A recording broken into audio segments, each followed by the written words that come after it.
여러분들 한 주간 주님의 은혜와 사랑 가운데 잘 지냈습니까?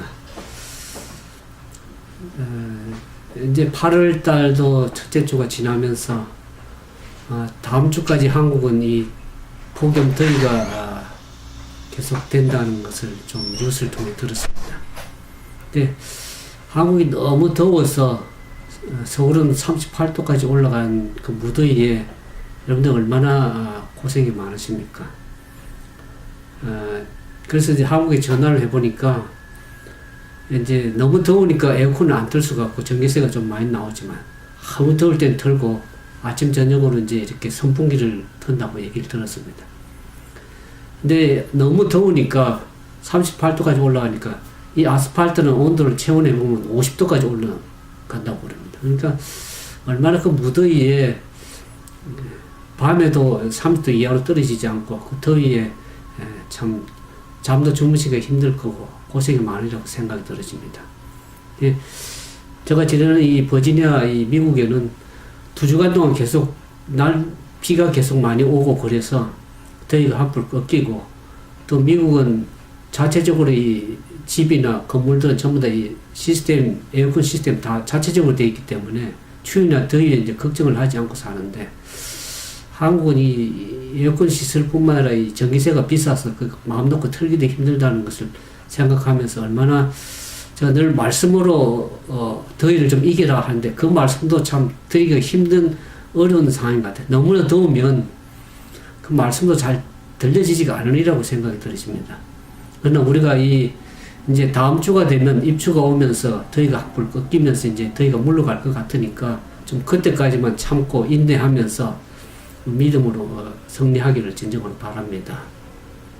이 더위가 한국만 그런 것이 아니고 중국이나 유럽 쪽에는 뭐 더 40도까지 올라가는 지역도 있다 그러니까 한국만 그런 것이 아니고 전 세계적으로 이 지구의 온난화로 몸살을 앓고 있다 그런 생각이 들어집니다. 아무쪼록 주님이 오심이 참 가깝습니다. 그래서 제가 Jesus is coming soon이라고 그렇게 얘기를 드렸는데 주님께서 분명히 오실 것은 확실한데 문제는 이제 우리가 어떻게 주님을 맞이할 준비를 해야 되는 그것이 더 중요한 것이라고 생각이 들었습니다. 그래서 모든 하나님의 믿는 백성 또 모든 교회마다 주님이 오시기 전에 분명히 정련하고 키질하는 과정이 있어야 된다고 성경은 얘기를 하고 있습니다. 정련이라는 것은 우리가 용광로에서 금을 분리해낼 때 아주 뜨거운 것으로 하면은 어떡합니까? 불순물이 다 빠지고 연단된 그런 금이 순수한 물질이 나오게 되죠. 그러면서 키질은 왜 합니까? 알곡을 거두기 위해서 키질을 하는데 왜 그런 과정이 있어야 되냐 그러면 모든 믿는 사람들도 하나님의 교회들도 자기들 다 나온 백성이라고 그러고 믿음을 가졌다고 하는데 그것을 무엇으로 우리가 알 수 있습니까? 하나님은 만우리 여김을 받지 않습니다. 사람들에게는 그것이 눈에 띄지도 않고 보이지도 않고 그렇지만 하나님은 분명히 아시기 때문에 진리를 다 사랑한다고 그러고 믿는다 그러는데 그것을 어떻게 우리가 알 것인가? 우리 강장미님 감사합니다. 안녕하세요 말씀 주셨는데 감사합니다. 정정혜님 그 다음에 박곤유님 한서희님 감사합니다. 함께 참여해 주셔서 그래서 이 진리를 진정으로 사랑하지도 않고 하나님께 영광 돌지 않는 그런 사람들하고 하나님께 분명히 분리하실 것입니다. 그래서 체질하는 일이 필요하고 때가 되면 이 가라지는 알곡과 반드시 분리가 되는 시대가 오는 것입니다. 그래서 이 마태복음 13장 24절 3절을 보면 세상 끝에 있을 마지막 최후의 분리에 대해서 말씀을 하고 있습니다. 예수님께서 그 비유적으로 말씀하셨습니다. 천국을 비유하시면서 천국은 좋은 씨를 제밭에 뿌린 사람과 같다 그랬습니다. 사람이 잘 때 원수가 와가지고 가라지를 뿌리고 갔다 그랬습니다. 그래서 싹이 나고 결실할 때에 보니까 뭐도 보여요. 가라지도 보이거늘 집주인의 종들이 와서 말하되 주의 밭에 좋은 씨를 심었는데 어떻게 해서 가라지가 생겼는가 그렇게 질문을 합니다. 그때 주인이 원수가 그렇게 하였구나. 그러면 종들이 그렇게 합니다. 그러면 우리가 가서 뽑기를 원합니까? 사람들은 어떡합니까? 그걸 뽑으려고 그래요. 교회에서도 이렇게 보면, 이렇게 가라지 같은 사람들이 이렇게 보입니다. 그러면 그것을 인간적인 방법으로 뽑으려고 자꾸 그러면, 성경에서 예수님은 뭐라 그럽니까? 가만히 두라고 했습니다. 가라지를 뽑다가 뭐가 같이 뽑여요? 곡식도 같이 뽑히게 되는 것입니다.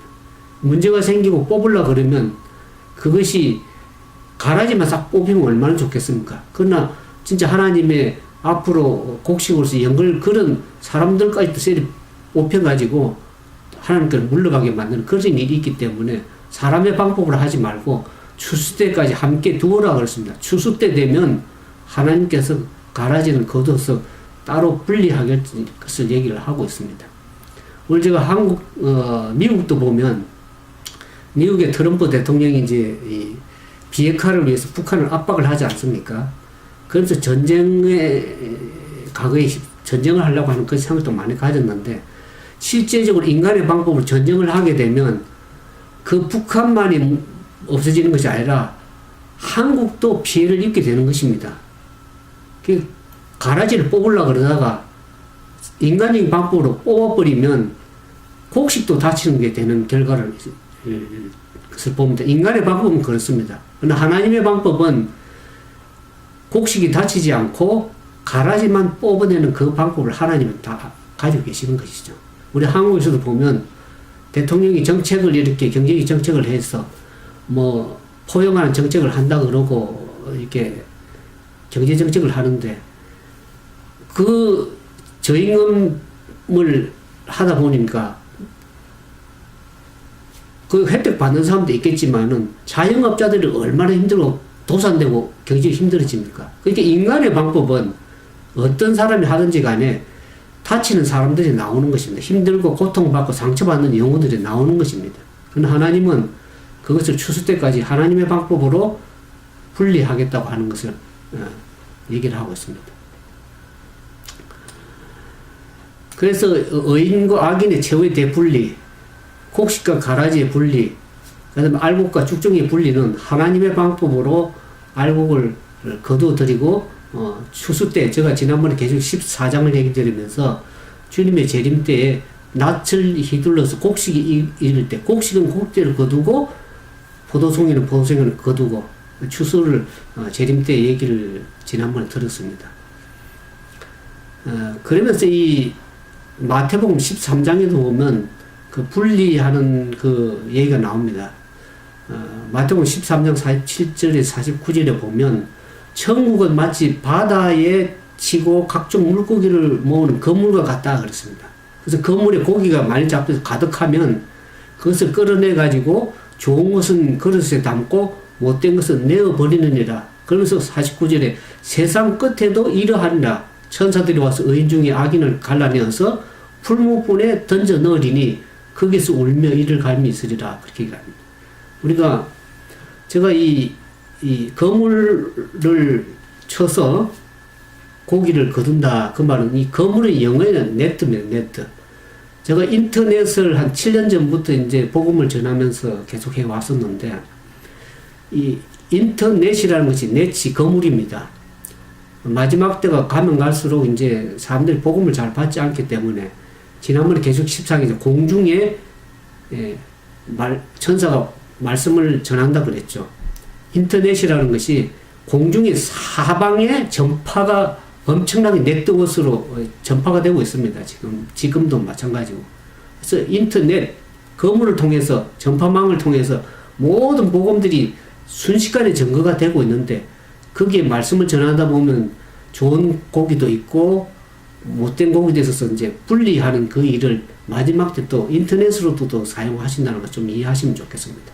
제가 2020년대 되면 지금의 용량보다 엄청난 대량의 정보망이 눈 깜빡할 사이에 전파가 됩니다. 그러면서 지금은 인터넷이 하나의 가상의 공간이지만 그 가면 갈수록 가상 공간과 현실 공간이 거의 차이가 없어집니다. 지금 뭐 제가 말씀을 전해도 한국이나 일본이나 어느 나라든지 이 말씀을 동시다발적으로 동시에 받게 되어 있습니다.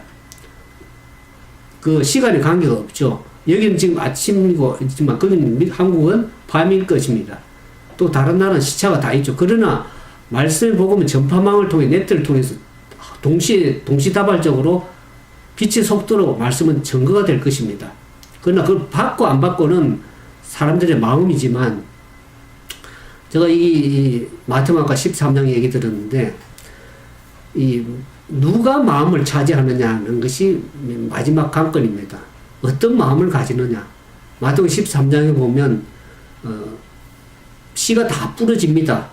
농부가 씨를 뿌리는데 길가에 부러진 씨도 있고 돌밭에 떨어진 씨도 있고 그 다음에 이 가시떨기에 떨어진 씨도 있고 좋은 땅에 떨어지는 그 네 종류의 밭이 있습니다. 사람의 마음의 밭을, 사람의 네 종류가 있다는 것이죠.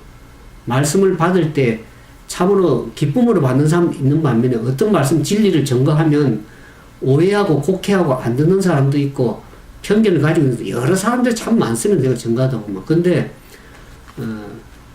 이 덜어는 좋은 땅에 떨어지는 씨가 떨어지면 60배 혹은 30배, 100배의 결실을 거두는데, 이 사복음서에 보면 표현을 조금 다르게 했습니다. 이 마태복음 13장, 마태복음에는 10장 8절 좋은 땅에 떨어졌다는 것을 어떻게 표현을 하냐 그러면 13장 23절 좋은 땅에 뿌려졌다는 것은 말씀을 듣고 깨닫는 자라 그랬습니다. 그래서 결실하여 100배, 60배, 30배 거두는데, 좋은 땅에 뿌려졌다는 것은 말씀을 듣고 깨달아야 되는 것입니다.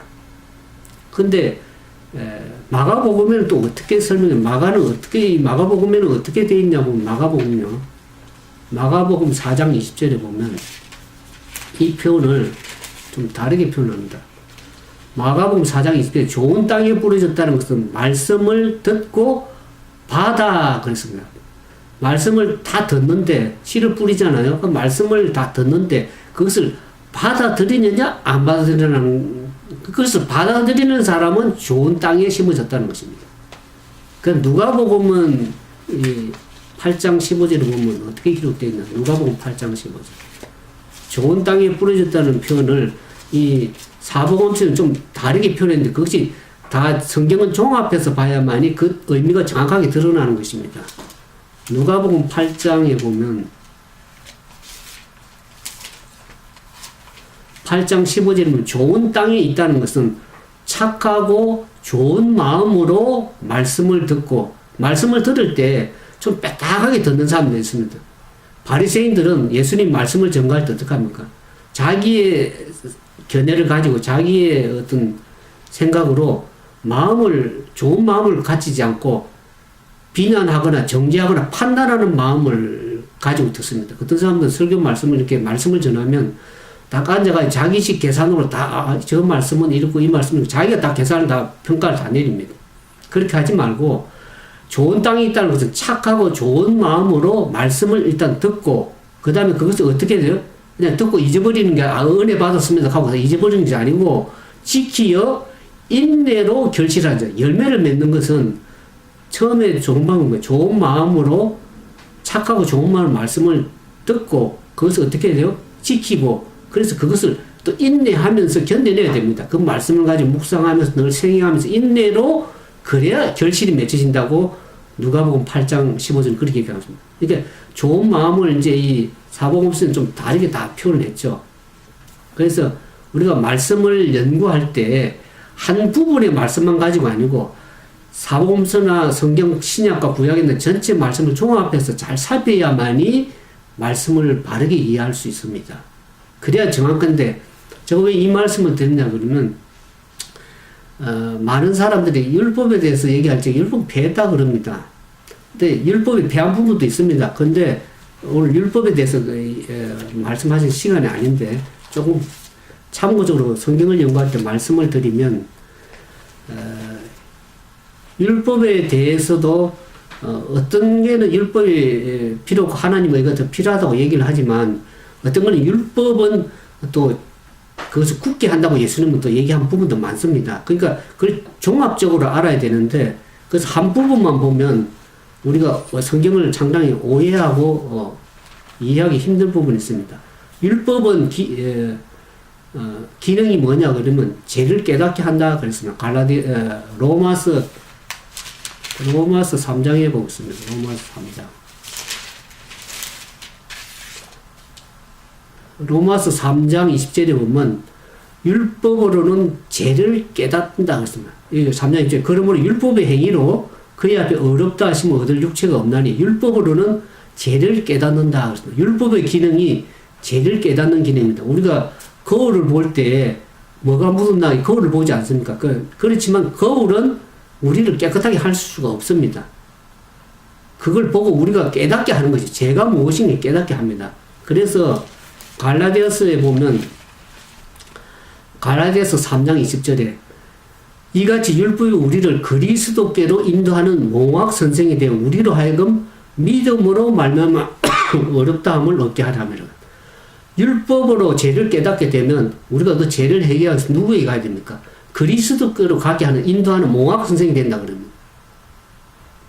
그래서 우리가 그래서 믿음으로 말미암아 어려워지는 것이지 율법을 잘 행해서 어려워지는 것은 아닙니다. 그러나 율법이 필요 없다고 얘기를 하는 것이 아닙니다. 갈라디아서나 사도 바울이 얘기하는 것은 그래서 이 갈라디아서 율법을 우리가 율법을 말미암아 믿음으로 말미암아 공는 언다 그래서 율법을 피하겠느냐? 그럴 수 없냐? 오히려 율법을 굳게 하느니라고 사도 바울은 얘기를 하고 있습니다. 그러니까 율법의 기능과 복음의 기능을 우리가 동시에 같이 상호 보완적인 관계를 이해를 해야지 한쪽만 보면 다 패한 것으로 느끼기가 쉽습니다. 그래서 율법을 이해할 때 제가 왜 이 말씀을 드냐 그러면 성경을 이해할 때 특히 여호와적인들은 전도할 때 보면 한 부분만 가지고 이렇게 보면 그건 맞죠. 그러나 그것이 정반대 뜻인 경우도 많습니다. 성경은 전체적으로 숲을 보고 그 다음에 나무를 봐야지 나무만 보고 보면 숲 전체를 못 보고 오해하고 편견을 갖습니다. 그래서 우리가 그리스도 십자가로 말미암아서 은혜로 구원을 받았지만 은혜도 중요하지만 율법과 복음이 같이 가야 되는 조화를 이루어야만이 성경을 전체적으로 구약과 신약을 다 이해할 수가 있는 것입니다. 오늘 율법에 대해서 얘기를 하는 시간은 아니기 때문에 이 정도만 하겠습니다. 좌우적으로 말씀을 드리겠습니다. 그러면 오늘 마태복음 13장에 가라지를 먼저 거두어 드린다 그랬습니다. 여기 보면 하나님의 사업은 이 추수꾼들에게 가라지를 먼저 거두어 불사르게 단으로 묶는다고 마태복음 13장 3절 얘기를 하고 있습니다. 왜냐하면 이 말은 먼저 거둔다 이 말은 뭐냐 그러면 우리가 지난번에 데살로니가 후서 2장 9절에 있는 말씀을 드렸습니다. 제가 시간상 읽어드리겠습니다. 악한 자의 임함은 사단의 역사를 따라 모든 능력과 표적과 거짓 기적과 불의의 모든 속임으로 멸망하는 자들에게 임하리니 이는 저희가 진리의 사랑을 받지 아니하여 구원함을 얻지 못합니다. 이러므로 하나님의 유혹을 저희 가운데 역사하게 하사 거짓 것을 믿게 하심은 진리를 믿지 않고 불의를 좋아하는 모든 자로 심판을 받게 하라 하심이라. 이 말씀을 증거하면 그 말씀을 좋은 말씀으로 받아들이고 연구하고 그 말이 그런가 해서 베레아 사람들처럼 참 성경을 참고해야 될는데도 불구하고 많은 사람들은 진리를 어떻게 합니까? 진리를 전가할 때 진리 사랑을 잘 받지 않습니다. 그러면 우리가 자녀들에게도 좋은 말을 계속 하는데 듣지를 않으면 어떡합니까? 그냥 내버려 둡니다. 그게 가장 무서운 것입니다. 진리의 사랑을 전가할 때 진리의 사랑을 받지 아니하면 어떡합니까? 하나님께서도 거짓 것을 믿게 그냥 내버려 두십니다. 내버려 두면 어떡하냐면 거짓 것을 자동적으로 믿는 것입니다. 진리를 사랑을 받지 않으면 거짓 것을 믿게 하도록 그냥 하나님 내버려 두십니다. 그냥 그것이 가장 무서운 하나님의 심판입니다. 그래서 우리가 진리의 말씀을 들을 때 그 말씀을 옳고 그렇게 잘 분별해서 성경 말씀이 진짜 그런가 해서 살펴보고 그 말씀대로 해야지 어느 교회가 얘기하고 어느 목사가 얘기해서 그것이 중요한 것이 아닙니다. 하나님의 말씀이 뭐라고 하는가 신구약에서 뭐라고 그래서 예수님이 사람들 얘기하셨으니까 내가 율법에서 어떻게 읽느냐 똑같이 말씀을 받는데 어떤 사람들은 이상하게 받는 사람도 있고 가시에 떨겨지기도 하고 그래서 좋은 맛에 떨어져서 열매를 맺는 곡식을 맺는 그런 사람들이 되어야 되는 것입니다.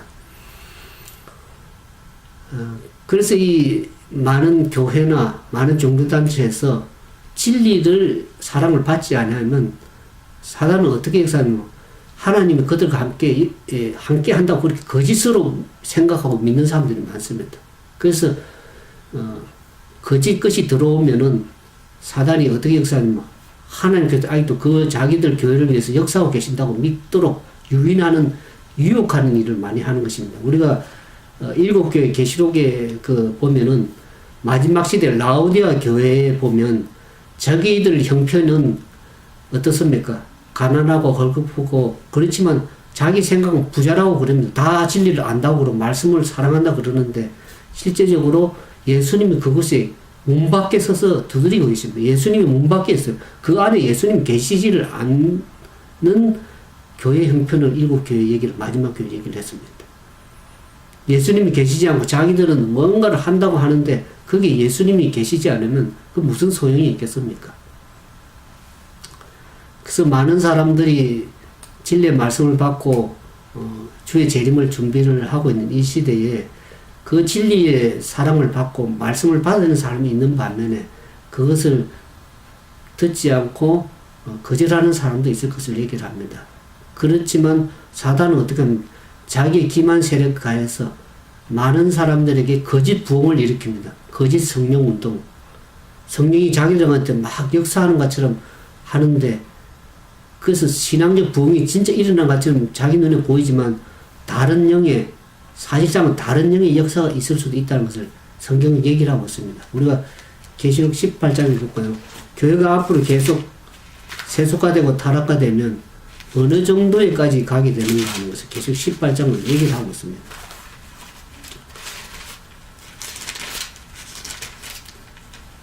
계시록 18장에 보면 2절에 힘센 음성으로 외쳐가되 무너져도다 큰 성 바벨론이요 귀신의 처소와 각종 더러운 영에 모이는 것과 각종 더럽고 가증한 새에 모이는 것이 되어버렸다.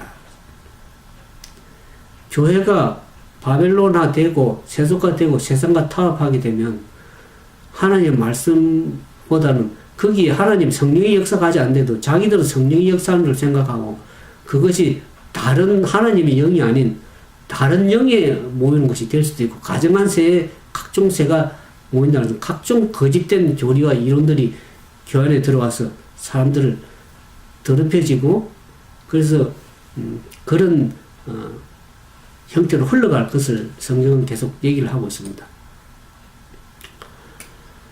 그래서 우리는 이 진리 토대 위에 말씀의 기초에서 바르게 서야 되지 않아야 되는데 상당히 지금 혼란스러운 시대에 살고 있습니다. 그래서 우리는 이 영혼의 진짜 닭 같은 하나님의 견고한 말씀을 어디서 찾아야 되는가? 말씀에서 찾아야 되는데 하나님께서는 이 사람들의 곡식을 열매를 거두기 위해서 계속 인을 치고 있다. 지난번에 말씀을 들었습니다. 계시록 7장에 14만 4천 얘기 드리면서 인치는 쉽게 살고 있다. 하나님의 말씀을 계속 증거를 하죠. 그래서 말씀에 인침을 받는, 성령의 인침을 받는 그 말씀을 계속 가르쳐 주는데도 그것을 거절하는 사람도 있는 반면에 그 말씀을 받아들이고 순종하는 백성들이 있는 것입니다. 그래서 그 바람을 우리가 계시록 7장에도 보면 바람을 붙들고 있다. 우리가 그 키질하는 한국에서 저는 뭐 농사를 짓지 않아봤지만은 이 키질을 하면은 바람에 날려서 어떡합니까? 알곡만 딱 남고 가라지는 다 겨는 다 바람에 불려 날아갑니다. 그래서 하나님께서 키질을 하시는데 인침을 받는 백성들하고 인침을 받지 않는 백성들하고 그 구분이 분명히 될 것입니다. 우리가 계시록 아까 14장 지난번에 얘기 드린 것처럼 짐승의 표를 강요할 때 그 하나님의 말씀을 계속 지난번에 세상에서 마지막 하나님의 호소 경고 기별을 들었습니다. 14장 얘기를. 그때 그 짐승의 표가 강요될 때 그때 분명히 알곡인지 가라지인지 구분이 분명히 될 것입니다. 사람들은 가라지를 잡고 힘으로 뽑으려고 그러는데 하나님은 하나님 방법대로 다 저절로 구분이 되게끔 될 것입니다. 어떤 사건을 통해서. 이 바람이라는 것을 지난번에 했지만 전쟁이 될 수도 있고 어떤 사건이 될 수도 있고 재앙이 될 수 있는데 지난번에 계속 14장 이후에 15장부터 그 짐승의 표를 받아들이고 한 자들에게 재앙이 임할 것을 얘기했습니다. 계속 15장 서론이고 16장에 재앙의 본론이고 부분을 얘기를 하는데 하나님의 인침을 받은 백성들에게는 그 재앙이 보호덮개를 재앙으로 또 막아주신다고 제가 지난번 얘기를 들었습니다. 그래서 그건 자동적으로 그때 가면 알게 될 것입니다. 어느 사람이 하나님 인을 받은 백성인지 그건 다 자동적으로 구분이 될 것인데 그 사건 법령으로 그 짐승의표가 강요될 때에 그것을 받아들이게 되면 자동적으로 그건 가라지 구분이 되는 것이죠. 알고 가라지는.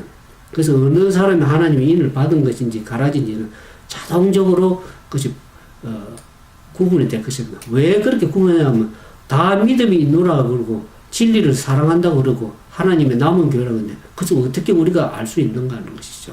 그래서 그것은 지난번에 얘기된 것처럼 진정으로 요한복음 14장 15절에 진정으로 하나님을 사랑하는 자는 하나님의 계명을 지키리라 그랬습니다. 우리가 남녀 관계에도 진정으로 사랑하게 되면 그 사람 하는 것을 좋아하게 되어 있습니다. 우리가 주님을 진정으로 사랑하는 사람들은 하나님의 말씀을 좋아하게 되어 있습니다. 억지로 전해서 억지로 믿으라 강요해서가 진리를 믿고 순종하는 것이 아니라 진정으로 하나님을 사랑하게 되면 그 말씀을 순종하고 따르게 되어 있습니다. 참된 믿음을 가진 사람들은 그 믿음에 따른 결과가 있습니다. 그게 순종입니다. 우리가 믿노라고 입으로 믿습니다 하고 믿지만은 그 말씀을 순종하지 않은 사람은 진정으로 하나님을 사랑하는 마음이 아닙니다. 진정으로 믿음을 가지고 하나님을 사랑했다고 그러면 그 말씀을 순종하게 되어 있는 것입니다. 우리가 율법의 행위로 구원을 받는 것이 아니고 우리가 구원을 받은 백성으로서 하나님을 사랑하는 백성으로서의 그 말씀을 지켜나가는 것이죠. 말씀을 지켜서 우리가 구원을 받는 것이 아니라 이미 구원은 예수님께서 십자가의 은혜로 말미암아 십자가 죽으심으로 말미암아 그 피의 공로를 우리는 선물로서 하나님의 믿음으로서 그 선물로 받은 것입니다. 우리가 행위를 잘 해야 그것은 일개 도움도 안 됩니다. 예수님께 이미 십자가에서 우리를 대신해서 그분이 피를 흘리심으로 죄를 사하시고 은혜를 베풀어 주셨습니다. 그러면 구원받은 백성으로서의 우리가 하나님의 말씀을 순종하고 따르는 것은 그게 당연한 결과로서 오는 것입니다. 근데 그것이 이제 우리가 어떻게 알냐, 사랑하는 것을. 주님을 진정으로 사랑하는 것. 예수님께서 베드로에게 얘기했죠. 내가 나를 진정으로 사랑하는가? 3번 물으셨잖아요. 부인했을 때. 그때 주님이 아십니다. 내가 주님을 사랑을 압니다. 그럼 주님이 사랑하는 건 뭘로 아는가? 성경의 요한복음 14장 15절에 그 계명을 지키는 것이라 그랬습니다. 그 백성들이 앞으로 이제 많이 흔들림이 올 것입니다. 말씀을 전가하다 보면 진리의 사랑을 받지 않으면 결국에 어떻게 보면 거짓 것을 믿게끔 내버려도 거짓 것이 들어와서 그 사람의 마음을 이렇게 사람들이 이 하나님의 영께서 성경의 매 페이지마다 빛을 비추고 계십니다. 근데 별로 그 말씀을 전해도 감동을 받지 못하는 이가 있는데 그것은 왜 그러냐 그러면 말씀을 불완전하게 이해했기 때문입니다. 말씀을 확실하게 구약과 신약에 말씀을 깊이 제대로 빛을 받으면 성령께서 계속 말씀을 가르쳐줍니다. 근데 그 진리의 사랑을 받지 아니하면 거짓 것이 들어와 가지고 흔들림이 오게 됩니다. 그러면 아무데도 닻을 이렇게 뿌리 내리지 못하고 비상적인 신자들은 그냥 명목적으로 형식적으로 하나님을 믿는 신자들은 이리저리를 휩쓸립니다.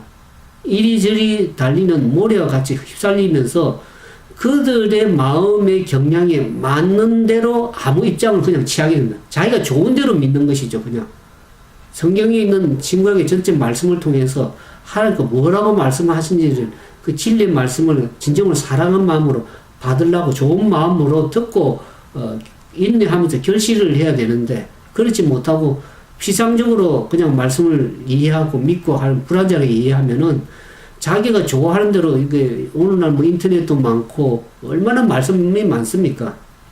그러니까 그거 딱 듣고 자기가 좋아하는 것만 받습니다.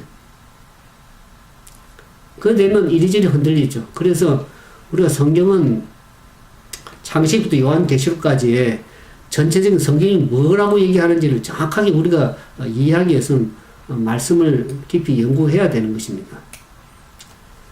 많은 사람들이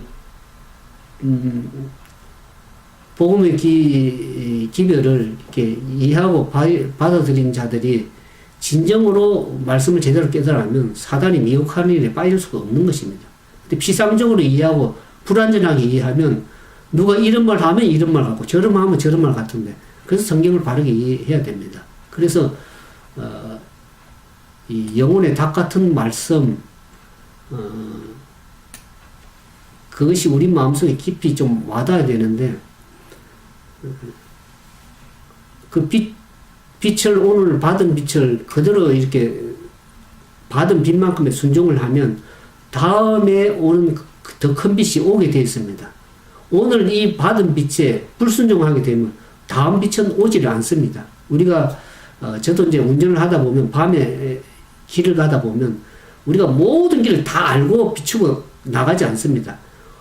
이 10m 헤드라이트 빛을 비추고 가면 한 10m 앞에 보이는 것만 보고 갑니다. 보고 가는데 그 빛을 따라서 계속 가다 보면 어떡합니까? 그 자기가 원하는 목적에 다 갈 수가 있는 것입니다. 우리 전체 빛을 다 깨닫고 가는 것이 아니죠. 저라고 해서 모든 빛을 다 깨달았다고 얘기 드리는 것이 아닙니다. 어떤 사람이든 우리가 주님이 오셔야만 전체 얼굴과 얼굴을 대면하여 그때 다 알게 되겠지만, 우리가 부분적으로 안다고 성경이 얘기를 하고 있습니다. 다 알 수가 없습니다. 우리가 성령께서 깨닫게 해주시는 만큼만 우리가 깨달아서 알 수 있는 것이죠. 그래서 빛을 계속적으로 순종하고 나아가면 그 빛을 전체적으로 깨닫고 나중까지 나갈 수 있는 것입니다. 받은 빛만큼에 우리가 순종하면 그 다음 빛이, 더 큰 빛이 오게 되어 있습니다. 그래서 우리가 진리에 순종하는 일이 필요한 것입니다. 만약 불순종하고 믿음으로 순종하지 아니하면 거짓 것이 들어와가지고 거짓 것을 빛이라고 믿고 따라가는 사람들이 많을 것입니다. 그래서 우리는 하나님께서 말씀을 증거하실 때, 성령께서 말씀을 빛으로 증거하실 때 그 말씀을 좋은 마음으로 듣고 지켜서 인내로서 할 때만 더 큰 빛이 우리 가운데 이르러 오게 되고, 그 빛 가운데 우리가 빛의 열매로서 우리가 나타나게 될 것입니다. 지금은 시대가 상당히 미혹하는 시대입니다. 교회도 그렇고 개인도 그렇고. 그래서 우리가 진리의 토대에 바르게 서지 않으면 흔들리는 시대에 살고 있기 때문에, 우리가 저는 이제 시대적 기별을 증거를 하고 있죠. 계시록의 말씀을 증거하는데, 왜냐하면 하나님께서는 시대마다 그 시대에 필요한 기별들을 계속 증거를 하셨습니다. 제가 늘 말씀드리지만, 노아의 때는 그 방주에 들어가는 것이 그 시대적인 기별이었습니다. 아무리 믿음이 있다 그러고 내가 믿는다 그러고 믿습니다 하고 하지만은 노아의 방주에 들어가지 않으면 그 구원을 받지를 못했습니다. 홍수 때문에 멸망한 것이 아니고 방주에 들어가지 않았기 때문에 결국 그는 홍수에 떠내려가는 밖에 없는 것이죠. 진리도 마찬가지입니다. 진리의 말씀이 증거될 때 진리의 말씀에 순종하지 않으면 어떡합니까? 거짓 것이 들어와서 거짓 것이 떠내려 그냥 내려가는 것입니다. 그래서 이 롯의 때는 어떻습니까? 롯의 때는 그 소돔성에서 나가라고 할 때 내가 거기가 좋사오니 하고 누르고 있으면은 어떡합니까? 소돔성이 멸망할 때 같이 멸망하는 거예요. 계시록에도 바벨론에서 나오라, 바벨론이 멸망된다, 나오라 그러면 모든 그 얘기를 하면 바벨론에서 그냥 떳떳하게 눌려 있었으니까 그냥 있으면 어떡합니까? 그 죄가 멸망될 때 같이 멸망하는 것입니다. 여러분들이 영화 타이타닉을 제가 이게 자꾸 비유를 드립니다. 타이타닉 안에는 얼마나 휘황찬란한 세상의 유혹들이 많습니까? 그러나 그 가운데 있으면 타이타닉호가 침몰을 하고 있는데 그 안에 있으면 어떡합니까? 배가 침몰할 때 같이 죽는 것이죠. 같이 멸망하는 것입니다. 그래서 이 하나님의 말씀을 증거할 때 그 말씀을 우리가 진리의 말씀을 순종하는 것은 참 중요한 일인데, 오늘 많은 사람들이 이 사람의 말, 또 어느 교회가 얘기해서 그 말에 어느 목사님이 얘기하니까 이런 것이 중요한 것이 아니라 성경 그렇게 얘기합니다. 흔들리지 않으려 그러면 예배서 1장 22절 23절에 만물을 그 발 아래 복종케 하시고 그 만물 위에 교회의 머리로 주셨는데, 교회는 그의 몸이니 만물 안에 만물을 충만하시는 자의 충만이다. 사람에게 순종하는 것이 아니고 그리스도에게 순종하셔야 됩니다. 그리스도는 결국 말씀이죠. 말씀에 순종하지 않으면 사람의 말, 사람이 이룬 철학, 그거 중요한 것이 아닙니다. 오늘날 시대는 왜 바벨론화 되냐 그러면 사람의 이론, 철학, 자기의 감정, 그것이 들어와가지고 사람들이 얼마나 미혹하게 합니까? 거짓 선지자들도 많이 일어나고 말세에는 여러 가지 일들이 일어나서 사람들을 다 미혹하게 하는 시대에 우리가 뭘 믿겠습니까? 말씀의 기초에 든든히 서지 않으면 미혹받을 시대에 우리의 기초는 그리스도에게 말씀의 기초해야 되는 것입니다. 그렇지 않으면 많은 사람들이 휩쓸려서 떠내려가고 그래서 사람의 말이 어떤 사람이 말을 해서 중요한 것이 아니라 말씀이 뭐라고 얘기하는가. 그래서 제가 늘 말씀이 기초해서 말씀을 드리지 않습니다. 제 생각을 말씀을 드리는 것이 아니라 말씀이 뭐라고 얘기하는가. 그 성경에 보면 주님께서 너희는 다 형제라 그랬습니다. 사람은 시험에 노출되기도 쉽고 실수하기도 쉽고 유한한 존재입니다. 그래서 우리 믿음의 반석은 그리스도의 몸의 머리 되시는 그리스도에게 붙어 있어야 되는 것이죠. 그리스도께서 우리의 능력이 되시고 그렇기 때문에 우리는 하나님을 의지하는 가운데 오늘 그리스도의 말씀에 순종하는 사람들일 때 그 말씀은 이루어지는 역사가 있기 때문에 그렇습니다. 누가 말을 해서가 아니라 그 말씀은 말씀하신 대로 이루어지는 역사가 있기 때문에 하나님은 거짓말을 할 수가 없는 이유가 그렇습니다. 하나님은 말씀하신 대로 이루어지고 성경 말씀하신 대로 역사가 이루어지는 역사가 있기 때문에 우리는 어느 사람의 말이 아니라 어느 교단의 얘기, 어느 교회가 얘기해서가 아니라 말씀이 뭐라고 얘기하는 그 말씀에 기초하면 그 말씀은 이루어지는 역사가 있기 때문에 그 말씀에 순종해야 되는 것입니다. 그래서 오늘 우리가 말씀을 통해서 마지막 때 되면 열매 맺는 백성이 나옵니다. 그 보면 계시록 14장에 보면 그 열매, 그 땅에서 사람 가운데 구속함을 열매를 맺는 백성이 나옵니다. 결국 곡식으로 알곡으로 열매를 맺지 않으면 어떡합니까? 가라지든 쭉정이가 되는 것이죠. 그럼 바람에 다 날려가는 것입니다. 알곡이 되지 않고 곡식이 되지 않으면 저는 이제 농사를 안 지었지만 그 얘기를 들어보면 이 곡식이 알곡으로 연걸 때 그 시간이 그렇게 오래 가지 않습니다. 그것을 믿음으로 우리가 차곡차곡 말씀으로 잘 받아들이고 순종하고 따라 나가면 그 곡식이 알곡으로 연걸어지는데 그것이 잘 연결해지지 않으면 어떡합니까? 죽정이로 돼버립니다. 그러면 바람이 불 때 다 날라가, 죽정이 날라가 버립니다. 그러니까 굉장히 중요한 시기죠. 연거는 열매로 맺는, 곡식이 알곡으로 열매를 맺는 가장 중요한 시기가 되는데, 제가 왜 14만 4천을 계속 얘기되냐면, 14만 4천들은 열매 맺는 백성들입니다. 되게 쉽지 않게 들지만, 그들은 이 사람 가운데, 늘 제가 얘기 드리지만, 사람 가운데 구속을 받아 처음 익은 열매로 나타나는 것입니다. 계시 14장 4절에 보면, 이 14만 4천 얘기가 나오면서, 이 사람들은 여자로 더불어 더럽히지 아니하고 정절이 있다. 순결을 지켰다 그랬습니다. 우리가 처음 초기 그리스도에는 핍박을 받고 환난을 받으면서 사람들이 순결을 지켰습니다. 그 그리스도 복음을 얼마나 순결하게 잘 유지를 했는데 서기 313년에 콘스탄틴 황제가 그 전에 이제 핍박을 자꾸 하니까 그래도 사람들이 그리스도가 복음이 더 왕성하게 증거가 됐습니다. 핍박을 하더라도. 근데 313년에 콘스탄틴 황제가 자기도 그리스도 믿는 복음을 받아들이면서 교회가 이제는 완전히 와해되기 시작했습니다. 핍박받는 게 환난이 무서운 것이 아니라 세속화 되고 타락화 되는 것은 더 무서운 일입니다. 뜨뜻미지근하게 되는 것입니다. 그것이 가장 무서운 것입니다. 그러면서 거기에 이제 각종 이슬들이 이교 철학이 들어오고 막 그래 되다 보면 결국 그것을 바벨론화 되어서 영적으로 좀 가늠하게 되는 겁니다. 세상과 타협하고 말씀에 각종 거짓 이론들이 들어오고 그래가지고 오늘 종교가 어떻게 보면 바벨론화 되어가는 세상입니다. 그래서 이 여자들은 여자라는 것은 성경의 교회라고 얘기를 했습니다. 상징적으로. 여자를 더불어 더럽히지 아니하고 순결을 지키는 사람들이다. 말씀이 뭐라고 말씀의 원칙에서 우리가 그 마르틴 루터 종교개혁을 일으켜 나오면서 완전히 종교개혁을 일으키지 않았습니까? 그 빛이 다